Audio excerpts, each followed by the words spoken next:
ये 5 तरह की खांसी होती है। गले की दुश्मन।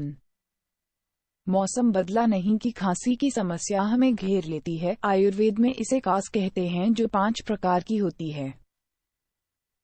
वाचक खांसी। इसमें रोगी के गले में दर्द होने के साथ साथ सूखी खांसी होती है। पित्तज खांसी। इस खांसी में रोगी को कफ पीला आता है, कई बार उसे हल्का बुखार भी हो जाता है। गले, छाती व पेट में जलन होने के साथ साथ अधिक प्यास लगती है।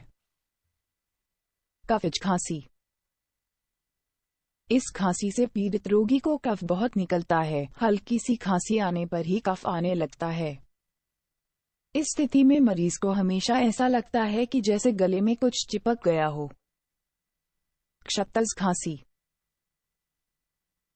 यह स्थिति मरीज को काफी परेशान करती है और उपरोक्त तीनों खांसियों से ज्यादा गंभीर होती है। इसमें मरीज को सांस लेने में दिक्कत होती है और थूक अंदर लेते समय दर्द होता है। कई बार खांसने पर खून भी आने लगता है। क्षयज खांसी।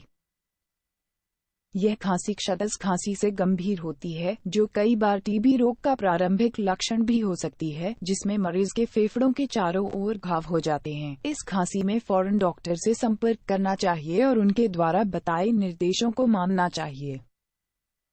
प्रारंभिक इलाज जरूरी। खांसी का प्रारंभिक इलाज जरूरी होता है, वरना क्षतज और क्षयज खांसी अस्थमा में भी बदल सकती है। खांसी से बचने के लिए डॉक्टरी सलाह से सिट्रोप्लादी चूर्ण शहद के साथ लें। इसे गर्भवती महिलाएं भी ले सकती हैं। 2 लोग, 4 काली मिर्च, 1/4 सौंठ, तुलसी के 4 पत्ते, 2 पीपल के पत्तों को 1 गिलास पानी में उबाल लें। जब यह ठंडा हो जाए तो इसमें गुड़ या सेंधा नमक डालकर प्रयोग करें। इसे दिन में 3 से 4 बार लेने से खांसी में लाभ होता है। गले में दर्द और थूक निकलने में तकलीफ हो तो गर्म पानी पिएं, लेकिन पानी को एल्यूमिनियम के बर्तन की बजाय पीतल, तांबे या मिट्टी के बर्तन में उबालें, वरना टीबी के संक्रमण का खतरा रहता है। डॉक्टरी सलाह।